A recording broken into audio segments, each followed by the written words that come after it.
नाशिकच्या कळवणमध्ये किसान सभेच्या लाल वादळामुळे अखेर प्रशासन नरमले. किसान सभेच्या वतीनं काढण्यात आलेल्या मोर्चानंतर शबरी घरकुल योजनेच्या अंमलबजावणी करण्याचं आश्वासन दिल्यानंतर गेल्या 6 दिवसांपासून कळवणमध्ये प्रशासकीय इमारतीसमोर DYFI संघटनेचे जिल्हाध्यक्ष इंद्रजित गावित यांच्या नेतृत्वाखाली आदिवासी बांधवांनी सुरू केलेल्या उपोषण तूर्त स्थगित करण्यात आलं आहे. अप्पर आयुक्त संदीप गोलाईत यांच्या तोंडी आश्वासनानंतर उपोषण मागे घेण्यात आलं. यावेळी प्रकल्प अधिकारी विशाल नरावडे, 7 तालुक्यातील गटविकास अधिकारी, सर्व ग्रामसेवक, सरपंच, DYFIचे जिल्हाध्यक्ष इंद्रजित गावित, माजी आमदार JP गावित, हिरामन गावित, सुभाष चौधरी, नितीन गावित, अशोक धूम, निलेश शिंदे यांच्या बैठकीत तोंडी आश्वासन दिल्यानंतर उपोषण मागे घेण्यात आले. 10 दिवसांपासून सुरू असलेल्या उपोषणाची दखल घेतली जात नसल्यानं आंदोलनाला पाठिंबा देण्यासाठी या कांद्यावर निर्यात बंदी उठवावी व कांद्याला हमी द्यावं यासह विविध प्रलंबित मागण्यांसाठी किसान सभेच्या वतीने माजी आमदार JP गावित यांच्या नेतृत्वाखाली कळवणपासून 5 किलोमीटर पायी मोर्चा काढून प्रशासकीय कार्यालयावर धडक देत प्रशासनाला धारेवर धरले. हजारो आदिवासी बांधव मोर्चात सहभागी झाले होते. यावेळी प्रशासनाच्या विरोधात जोरदार घोषणाबाजी करण्यात आली. 1 महिन्यात शबरी घरकुल योजनेची अंमलबजावणी करण्यात आली नाही तर यापुढे तीव्र आंदोलन छेडण्याचा इशारा आंदोलकांनी दिला आहे. यावेळी माजी आमदार JP गावित, काँग्रेस तालुका अध्यक्ष केदार सोनवणे, संतोष देशमुख, क्रांतीवीर छावा सेना तालुका प्रमुख प्रदीप पगार, पाळे उपसरपंच बंटी पाटील, नितीन गावित, अशोक धूम, राम चौरे, जितेंद्र पगार, किसान सभा तालुका अध्यक्ष निलेश शिंदे, विवेक महाजन, सचिव सचिन वाघ, शीतल महाजन, संगीता आहेर, सुभाष चौधरी, भिका राठोड, देविदास हडळ, तुळशीराम कोठारे, हिरामन गावित, सुदाम भोये आदी उपस्थित होते. गेल्या 10 दिवसांपासून इंद्रजित दादा गावित हे घरकुल योजना असेल किंवा शेतकऱ्यांच्या ज्या काही प्रश्न असतील, कांद्याचे हमीभाव असेल किंवा तालुक्यात ज्या रस्त्यांची परिस्थिती झाली आहे त्या विषयावर ते 1 जानेवारीपासून उपोषणात बसले आहेत. त्या उपोषणासाठी पाठिंबा देण्यासाठी त्याच दिवशी आम्ही इथे येऊन पाठिंबा दिला होता. पण मी आज सर्वप्रथम या प्रशासनाचे आणि या शासनाचा जाहीर निषेध करतो की इतका मोठा माणूस, आमदार पुत्र, एसी मध्ये फिरणारा माणूस आज आपल्या गोरगरीब लोकांसाठी, शेतकऱ्यांसाठी इथे येऊन उपोषणासाठी बसलाय. 10 दिवसापासून आपण आपल्या घरामध्ये झोपलो होतो, पण तो माणूस या इमारतीमध्ये इथे झोपलेला होता. इथं सगळं काही कार्यक्रम चालू होता. पण या शासनाने, निर्दयी शासनाने, या हरामखोर अधिकाऱ्यांनी अतिशय चुकीचं धोरण अवलंबलं आहे. यामुळे मी आज त्याचा तीव्र निषेध करतो. आणि सर्वप्रथम कळवण तालुका हा शेतकरी तालुका आहे, नाशिक जिल्हा हा शेतकरी जिल्हा आहे आणि आपल्याकडे कांदा असेल, द्राक्ष असेल, हे पीक आपल्याकडे प्रामुख्याने घेतले जातात. आणि गेल्या नोव्हेंबर महिन्यापासून तर काल परवापर्यंत आपल्याकडे अवकाळी पाऊस सुरू आहे. आणि असे काय हे परिस्थिती चालू असताना आपण कांदे लावतो, एवढा भरमसाठ खर्च करतो आणि कांद्याला भाव काय? कांद्याला थोडा भाव वाढतो, शासन त्यावर लगेच निर्यात बंदी आणते, कांदा आयात केला जातो. हे शेतकऱ्यांबाबत हा दुटप्पी धोरण का? पेट्रोलची महागाई दिसत नाही, डिझेलची महागाई दिसत नाही, शहरामध्ये बर्गर, पिझ्झा खाल्ला जातो त्याची महागाई दिसत नाही. पण काही थोडाफार शेतकऱ्याला पैसा भेटायला लागला की लगेच महागाई वाढते. याचा सुद्धा आम्ही आजच्या या आंदोलनाला माझा मागणी आहे की कांद्याला 3000 रुपये हमी भाव दिला पाहिजे आणि सरसकट कुठल्याही अटी शर्ती नको, सरसकट कर्जमाफी आणि वीज बिल माफी ही दिली गेली पाहिजे, अशी ही माझी मागणी आहे. आणि सगळ्यात महत्त्वाचं म्हणजे गावित साहेब, कळवण तालुक्यात इतकी भयानक परिस्थिती आहे रस्त्यांची. तुम्ही कुठेही जा, कनाशी ते हातगड हा रस्ता तर गेल्या मला जसं आठवत नाही 4-5 वर्षापासून त्या रस्त्याची परिस्थिती अतिशय वाईट आहे. आणि त्यानंतर कोसरमध्ये जे पुलाचं काम झालं ते अतिशय निकृष्ट दर्जाचं झालेलं आहे. आणि चनकापूर ते आबोण्या रस्त्यावर, आबोण्या परिसरात जे धक्क्याचं काम चालू आहे, अक्षरशः मोठमोठ्या दगडी सिमेंट न वापरता काम केलं जात आहे. या अशा ठेकेदारांना कोणाचा भय आहे? या ठेकेदारांना कोण पाठीशी घालत आहे? या अधिकाऱ्यांना टक्केवारी कोण देतं? आणि कळवण शहरामध्ये, कळवण तालुक्यामध्ये टक्केवारी गोळा करणारा दलाल कोण आहे? हा दलाल पकडा आणि हे ठेकेदार सुद्धा पकडा. आणि अशा ठेकेदारांना साहेब माझी विनंती आहे, जे सर्व आदिवासी बांधव इथं आहेत, आपापल्या गावामध्ये, आपापल्या शहरामध्ये, आपापल्या परिसरात जे कामं चालू असतील ते जर कामं निकृष्ट दर्जाचे कोणी ठेकेदार करत असेल तर त्या ठेकेदाराला, त्या अधिकाऱ्याला गोड बोलून तिथं बोलून घ्या, 2 गाढवा आणा, एका गाढवावर त्या ठेकेदाराला बसवा, एका गाढवावर त्या अधिकाऱ्याला बसवा आणि त्याची धिंड काढा. आणि ती धिंड काढत असताना आम्हाला सुद्धा या शुभ कार्यामध्ये बोलवा, आम्ही तुमच्या सोबत येऊ. त्यामुळे माझा इथे दादा तुम्हाला पूर्णपणे पाठिंबा आहे. आणि या शासनाने जो बावटपणा केला, या प्रशासनाने जो बावटपणा केला, 10 दिवस हे उपोषण लांबवायला नाही पाहिजे होतं. हे उपोषण एका दिवसात संपवायला पाहिजे होतं साहेब. पण हा ठीक आहे, जे झालं ते झालं. आता पुढचं मागचं आपल्याला गावी साहेब करणारच आहे. पण हे माझे तिघा मुद्दे साहेब तुम्ही याच्यावर विचार करावा आणि या ठेकेदारांवर या अधिकाऱ्यांवर कारवाई करण्याचं तुम्ही आश्वासन आम्हाला द्यावं, अशी आमची सगळ्यांची मागणी आहे. धन्यवाद. जय छावा. आज 1 तारखेपासून 1 जानेवारीपासून तर आज 10 जानेवारी उजाडला. आणि आज हे जे काही घरकुलासाठी उपोषण होतं, घरकुलं जे प्रधानमंत्री आवास योजना त्याचा नियमितप्रमाणे जो कोटा येतो त्या कोट्याप्रमाणे त्या ग्रामपंचायतमध्ये पूर्ण लोकांना काही लाभ मिळत नाही. तसंच आदिवासी भागामध्ये इंदिरा आपल्या शबरी घरकुल योजनेची स्कीम आहे, तीसुद्धा अपूर्ण पडते. आणि म्हणून मागच्या वेळेस आम्ही लाँग मार्चमध्ये जी मागणी केली होती की इथं आदिवासी भागामध्ये जे घरकुलं अपूर्ण आहेत त्याचा कोटा भरून काढायचा असेल, लाभार्थ्यांना सगळ्यांना लाभ द्यायचा असेल तर आदिवासी विकास विभागाने जास्तीची घरं मंजूर केली पाहिजेत. त्याप्रमाणे दादा भुसेंनी आम्हाला सांगितले होते. आपल्या नाशिक जिल्ह्याचे पालकमंत्री दादा भुसे साहेब यांनी सांगितलं होतं की आम्ही 25,000 घरं नाशिक जिल्ह्यासाठी खास बाब म्हणून मंजूर करतो आहे. आणि ती घरं आज कागदावरच आहेत. कुठंही अशा प्रकारचं त्या घराची नियोजन झालेलं नाही. कशा पद्धतीने ते घराचं वाटप करायचं, कोणाला द्यायचे, याच्याबद्दल कुठलंच काही नव्हतं. आणि म्हणून इथं उपोषणाचा कार्यक्रम आयोजित केला होता. आज अप्पर आपले आयुक्त आदिवासी विकास विभागाचे ते इथं हजर होते, प्रकल्प अधिकारी हजर होते. आणि आदिवासी विभागातून ह्या घरकुलाला सरकारने पैसे द्यावेत अशा प्रकारची मागणी उपोषणकर्त्यांची होती. आम्ही पण त्यांना ते सांगितलं की हे घरं मिळाले पाहिजेत लोकांना.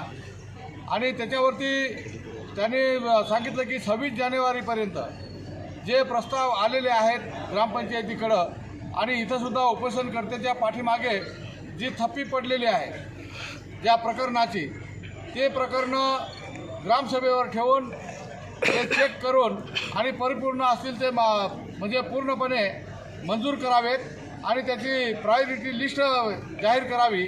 आणि ते सगळे प्रकरणं आपल्या BDO मार्फत आदिवासी विकास विभागाकडे आले पाहिजेत अशा प्रकारचा निर्णय झाला.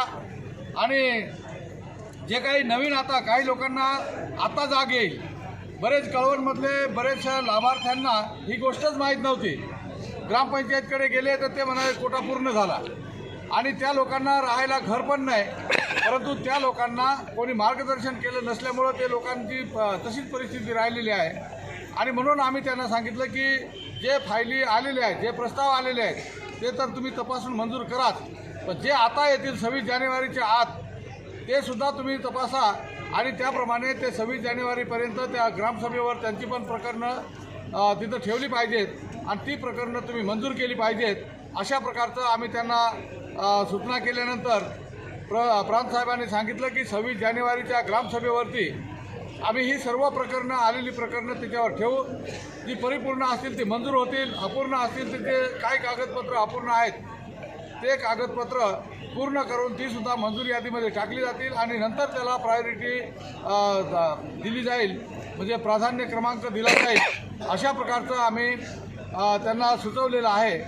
पण त्याचबरोबर आज जे काही इथं जे प्रकरणं येतील त्या प्रकरणावरती 1 महिन्याच्या आत कारवाई झाली पाहिजे. जे परिपूर्ण असतील त्यांना सगळ्यांना सरकारने ग्रँट देऊन त्याची ऑर्डर त्या लाभार्थ्यांच्या हातामध्ये दिली पाहिजे. त्या घरकुलवाल्यांना योग्य जागा उपलब्ध करून दिली पाहिजे. अशा प्रकारची सूचना आम्ही केलेली आहे.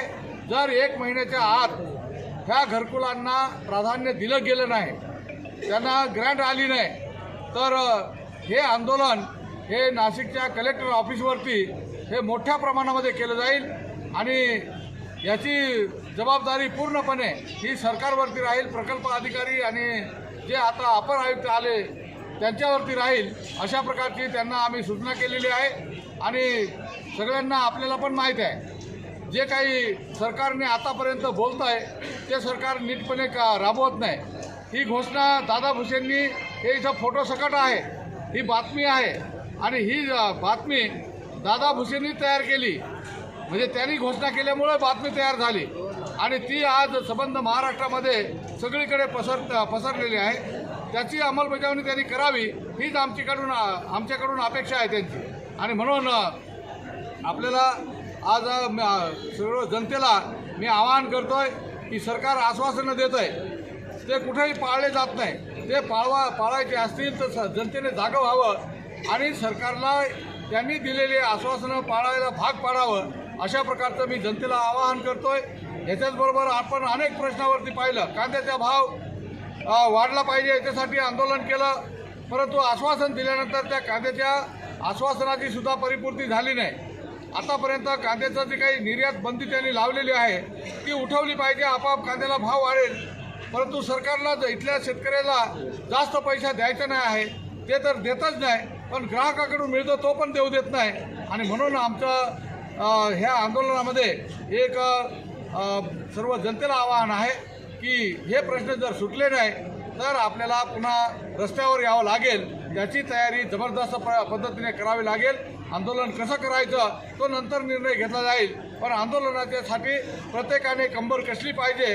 आणि हे म्हणजे त्याचा शब्द मोडणारे सरकार आहे, त्या सरकारला त्याची आठवण करून दिली पाहिजे.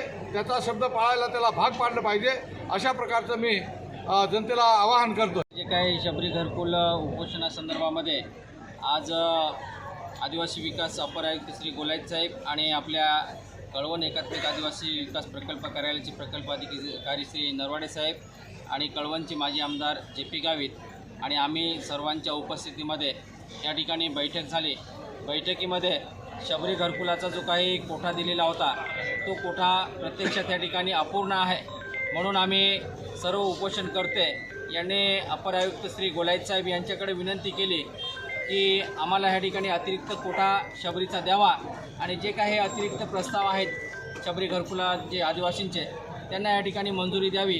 त्याच्यावरती श्री अपर आयुक्त यांनी आम्हाला सांगितलेलं आहे की एका महिन्यामध्ये आम्ही उर्वरित महाराष्ट्रामधून जे काही उर्वरित शबरी घरकुलाचा जो काही कोठा आहे तो आम्ही या ठिकाणी कळवण प्रकल्पाला देऊ आणि कळवण प्रकल्पाअंतर्गत जे काही जादाचे शबरी घरकुलाचे प्रस्ताव आहेत त्यांना आम्ही या ठिकाणी मान्यता देऊ, अशा पद्धतीचं त्यांनी सांगितलं. आणि त्याच्या अनुषंगाने आम्ही या ठिकाणी आजचं 10 दिवस चाललेलं आमरण उपोषण आम्ही या ठिकाणी त्यांच्या उपस्थितीमध्ये या ठिकाणी मागे घेतोय असं आज या ठिकाणी सांगतो. त्याच्यानंतर मागणी मान्य नाही झाली पुढचं काय आहे? त्याच्यानंतर मागणी मान्य नाही झाली तर आम्ही त्यांना 1 महिन्याचा कालावधी दिलेला आहे. साधारण 10 ते 12 फेब्रुवारीनंतर आम्ही संपूर्ण जिल्ह्यातून किंवा जे काही नाशिक विभाग आहे या नाशिक विभागातील सगळे शबरीचे आदिवासी लाभार्थी आहेत ते आदिवासी विकास भवन नाशिक ह्या ठिकाणी पुढचं आंदोलन करतील. आंदोलन कसं असेल त्याची रूपरेषा त्यावेळेस ठरेल, पण सर्व नाशिक विभागातून त्या ठिकाणी आदिवासी लाभार्थी येतील आणि त्या ठिकाणी जे काय आंदोलन आहे त्याचं स्वरूप हे फार वेगळं राहील आणि भव्य राहील, अशा पद्धतीचं त्यांनी आम्ही त्यांना त्या ठिकाणी सांगितलेलं आहे. किती वेळा घरकुल मंजूर होणार आहेत असं काही अंदाज दिला का त्यांनी? त्यांनी जे काही जेवढे प्रस्ताव दिलेले आहेत तेवढे प्रस्ताव आम्ही या ठिकाणी मंजूर करू अशा पद्धतीने त्यांनी तोंडी सांगितलेलं आहे. आश्वासन या ठिकाणी दिले नाही, तोंडी आश्वासन दिलेलं आहे. तोंडी आश्वासनाप्रमाणे आम्ही त्यांना 1 महिन्याची मुदत दिलेली आहे. 14,000 जी संख्या आहे ती आपल्याला ग्रामसभेतून मिळालेली आहे. समजा उदाहरणार्थ हे 10 नावं ही गरजू लाभार्थी आहेत. प्रत्येक गरजू लाभार्थ्यामागं आपल्याला त्याची फायद्याने प्रस्ताव तयार करावा लागेल, त्याच्यामध्ये कागदपत्र तयार करावं लागेल. जो कोणता कागद कमी जास्त झाला असेल तो पुन्हा मिळून ते करावं लागेल. म्हणजे आजचे 14,000 हे आपले पूर्ण 100% रेडी असं नाही, त्यातले काही चेक करावं तपासणी बाकी बेसिकली. पण 14,000 गरजू लोक आहेत. ते पात्र हे कागदानुसार होईल आणि अपात्र शब्द वापरल्यापेक्षा त्रुटी राहिलेल्या आहेत, पूर्तता बाकी आहे, त्यात कागद पुन्हा त्यांच्याकडून मागून त्याला पूर्ण करून घेता येईल. अपात्र पण ठरणार नाही त्यातलं, पण ते कागद त्यांना की दुबार आहे का नाही, घरात कोणाचं ऑलरेडी घर आहे का नाही हे चेक करावं लागेल. हे 14,000 ही गरजू लाभार्थी संख्या आहे. ते प्रस्ताव तयार होती, मग ते कागद वगैरे तपासणी करून त्याला पात्र ठरवता येईल. त्या अनुषंगाने आता इथे जे क्लेरिफिकेशन दिले ते सगळं लक्षात आलं का ग्रामसेवकांना? तर त्या अनुषंगाने तुम्ही आम्हाला पुन्हा व्यवस्थित व्हेरीफाय करून द्या. आता आपण हा तुमचा लक्षांक आहे, लक्षांक कळवलाच आहे गव्हर्नमेंटला, त्या बाबतीत काही डाऊट नाही. जसं यांनी दिलं समजा अशी गोष्ट ती जी 14,023 व्हिडिओकडनं आलेला लक्षांक आहे तो प्रकल्प कार्यालयानं आम्हाला कळवला आहे. आम्ही पण तो लक्षांक वर कळवलाय, गव्हर्नमेंटला कळवलाय. म्हणजे आयुक्त कार्यालयाला आम्ही 14,123 आहे तो लक्षांक कळवलेलाच आहे. पण आज लक्षांक असणं वेगळं आणि पात्र होणं ही गोष्ट वेगळी, दोन्ही गोष्ट वेगळ्या असतात. आता आज 3,000 लक्षांक आला आहे, पण त्यानंतर ही पात्रची प्रोसेस ही नंतर सुरू होते. पण इथे जर तुम्ही आता तुमच्याकडे वेळ आहे समजा तर तुम्ही पात्र पण लाभार्थी केले तर लगेच पण मीटिंग गेल्या 10 दिवसापासून इथे शबरी घरकुल या अनुषंगाने उपोषण सुरू आहे. मला गावित साहेबांचा मागच्याच आठवड्यात फोन आला होता की तुम्ही या आणि आपण चर्चा करू. तर त्या अनुषंगाने आज इथे मीटिंग बोलवली होती.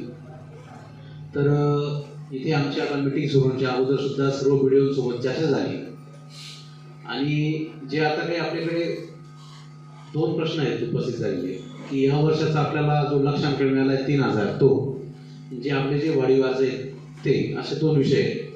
त्याच्यात आपल्याकडे सर्व अर्ज आलेले आहेत आणि मग आता याच्यात निर्माण प्रश्न असा झाला की आता मग सद्यस्थितीत काय करायचं. तर मी आता त्यांना सांगितलं की आता 2000 ऑक्टोबर पासून ते समितीचं कामकाज आमच्या अपर आयुक्त कार्यालयाकडे दिलेलं आहे. तर जो आपला 3,000चा लक्षांक आहे तो पहिले आपण पूर्ण करा जेणेकरून या वर्षाचं ते तरी पूर्ण होईल. सदस्य म्हणजे लगेच आम्ही आता मागे नाशिकची आमची मागच्या आठवड्यात मीटिंग झाली, आम्ही त्याच्याने मंजूर दिली. तुम्ही आमच्याकडे जर कधी ते 3,000 जे लाभार्थी आहेत त्यांचे जर तुम्ही परिपूर्ण याद्या घेऊन आले समजा तर आपण तुम्हाला लगेच 8 दिवसात मंजूर करून देऊ. म्हणजे ते जे काही आपल्याला या वर्षाचं काम आहे ते लगेच सुरू करता येईल. आणि जे काही उर्वरित आपलं जो लक्षांक आहे की आता याच्यामध्ये आमची अशी पण चर्चा झाली जसं PMAY मध्ये आपल्या याद्या आहेत त्या कायमस्वरूपी ठरलेल्या याद्या आहेत आणि आपण त्याच्याने प्राधान्य क्रमांक देतो आणि त्याच्यामध्ये दुबार लाभार्थी होण्याची शक्यता निर्माण होत नाही. आता इथे जसं या दादांनी सांगितलं की जे काही ठिकाणी समजा 2-3 वेळेस घरं मिळतात, जो गरजू लाभार्थी आहे त्याला मिळत नाही, तर ह्या ज्या गोष्टी टाळण्यासाठी तर ते हे जे सर्व काम करायचं आहे हे गावात आता हे कोण पाहू शकतं समजा की एखाद्या लाभार्थ्याला 2दा घर मिळालं हे कोण सांगू शकतं? तर ग्रामसेवकच सांगू शकतो. त्याच्यामुळे इथे बोलवण्याचा उद्देश तुम्हाला इथे बोलण्याचा उद्देश तोच आहे की याची ग्रॅव्हिटी याचं काय याच्यामधले गांभीर्यता आहे ते तुम्ही समजून घ्या. शासनाने ही योजना आहे PMAY म्हणजे प्रधानमंत्री आवास त्याच्यामध्ये कमी लक्षांक असतो पण आपल्या आदिवासी समाजाकरता शबरी योजना ही स्वतंत्र योजना केलेली आहे त्याच्यामध्ये आपण जास्तीत जास्त लक्षांक दिला जातो. त्याच्यामुळे जसं आता इथे नरवाडे साहेबांनी सांगितलं की तुमच्याकडे जे अर्ज आलेले ते त्यांच्या कार्यालयातनं जे काय अधिकारी ते पाठवतील तुम्ही ते परिपूर्ण जे अर्ज आहे ते परिपूर्ण अर्ज आता म्हणजे अर्ज आलेलेच आहे पण ते पण अजून एकदा तुम्ही बघून घ्या ते पात्र कसे होतील म्हणजे परिपूर्ण कसे होतील असे पात्र होण्यासाठी ते परिपूर्ण कसे होतील असं बघा आणि आपण याचा तुम्ही प्राधान्यक्रम ठरवून द्या. हे 3,000 लाभार्थ्यांचा जर प्रत्येक प्राधान्यक्रम ठरवून दिला ते लगेच आम्ही जसं आमच्याकडे येईल तसंच आपण त्याला मंजुरी देऊ. आणि जसं गावित साहेबांनी सांगितलं ते आदिवासी विकास मंत्री माननीय गावित साहेबांसोबत त्यांचंही बोलणं झालं होतं, माझंही बोलणं झालं. त्या अनुषंगाने मी साहेबांशी सकाळीच बोललो. साहेबांनी तसं सांगितलंय मंत्री महोदयांनी की तुमच्याकडे पात्र लाभार्थी किती आहेत ते तुम्ही आम्हाला कळवा. जेणेकरून पात्र लाभार्थी तुम्ही आम्हाला संख्या कळवली तर निश्चितच आपण त्याचा विचार करू. त्यांनी सांगितलेले आहे तशा गोष्टी. त्याच्यामुळे हे जे काही पात्र लाभार्थी आहेत हे अर्ज आले असतील ठीक आहे गोष्ट पण याच्यातले पात्र लाभार्थी किती आहेत हे तुम्ही जोपर्यंत आम्हाला सांगत नाही तोपर्यंत आम्ही त्याच्यामध्ये पुढे जाऊ शकत नाही. त्याच्यामुळे तुम्ही तुमच्यावरती आता एवढ्या 10-15 दिवसामध्ये तुम्हाला फार मोठं काम करायचं आहे.